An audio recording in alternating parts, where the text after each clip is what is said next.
जिस तरीके की परिस्थिति बन रही है और क्योंकि पीस टॉक्स अब टेबल पर है, रूस अपने न्यूक्लियर पावर को क्यों फ्लेक्स कर रहा है, क्यों पूरे विश्व में दर्शाना चाहता है कि हम न्यूक्लियर सुपर पावर हैं और इस पावर को हमें इस्तेमाल करने में ज्यादा वक्त नहीं लगेगा।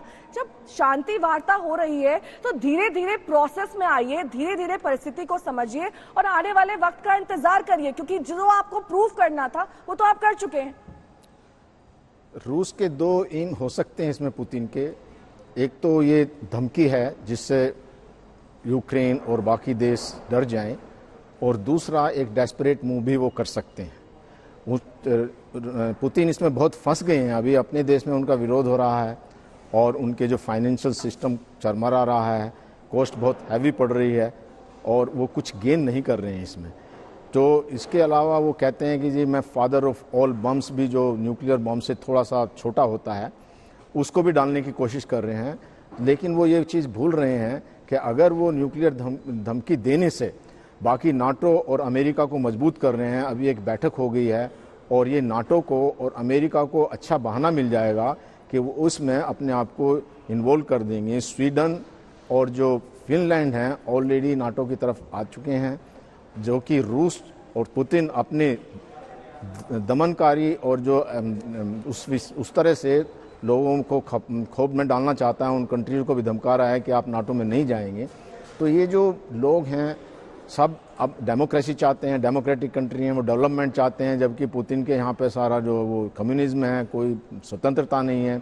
और यही कारण है कि यूक्रेन भी उनके साथ नहीं है। बल्कि जब उन्होंने डॉनबास के एरियाज में कब्जा कर लिया था और वहाँ अपनी पीस कीपिंग फोर्स रख दी थी, इसके अलावा अगर उनको डिमिलिटराइजेशन करना भी था तो कुछ बॉम्ब करके चले जाना था। इतना खून खराबा और पूरे विश्व में जो संकट पैदा कर दिया है, इसको करने की कोई आवश्यकता नहीं थी। ऐसे जो नाटो है वो डिफंक्ट था और अब उसको एक शक्ति दे दी है। बहुत सारे लोग इकट्ठे हो गए हैं। पहले जो सब पूरे देश जो नाटो के 27 कंट्री हैं वो इकट्ठे हो गए हैं। पहले अलग अलग थे। जर्मनी इसमें बिल्कुल पार्ट नहीं कर रहा था क्योंकि जर्मनी का बहुत सारा व्यापार था, गैस वहीं से आती थी। फ्रांस ने जब काबुल के समय, जब अफगानिस्तान के समय ये बोल दिया था कि नाटो जो है वो ब्रेन डेड हो गया है। लेकिन जो पुतिन के इस एक्शन से और धमकी से सारे नाटो लोग इकट्ठे हो गए और एक अशांति पैदा कर दी है जिसकी कोई आवश्यकता नहीं थी। पुतिन को कोई आवश्यकता नहीं थी कि वो एक डेमोक्रेटिक कंट्री जो यूक्रेन है, जब वहाँ की जनता चाहती है कि वो उनके साथ नहीं मिलना चाहती, और उन्होंने जेलेंस्की को 73% वोट देकर जिताया है।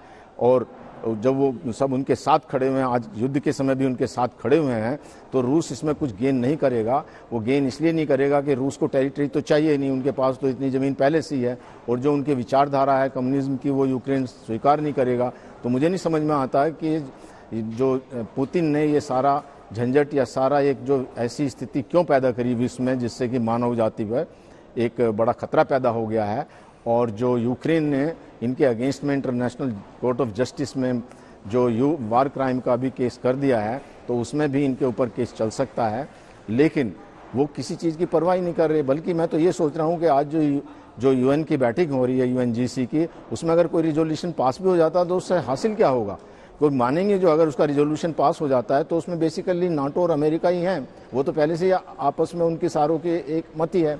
अब अगर इसका रिजोल्यूशन होता है लेकिन उसको मानने के लिए तो अगर रूस तैयार ही नहीं है तो कोई फ़ायदा नहीं है। अब तो सिर्फ यही है, या तो पुतिन की समझ में आ जाए कि अभी जो वार्ता शुरू की है उसमें एक एमिकेबल सॉल्यूशन निकाल ले, और नहीं तो जो नाटो कंट्री हैं और जो अमेरिका हैं वो युद्ध में कूद जाएंगे और ये एक वर्ल्ड वार की तरह से, विश्व युद्ध की तरफ से बढ़ सकता है, जो कि एक बहुत ही खतरनाक चीज़ है। और इसको जो पुतिन को समझना चाहिए।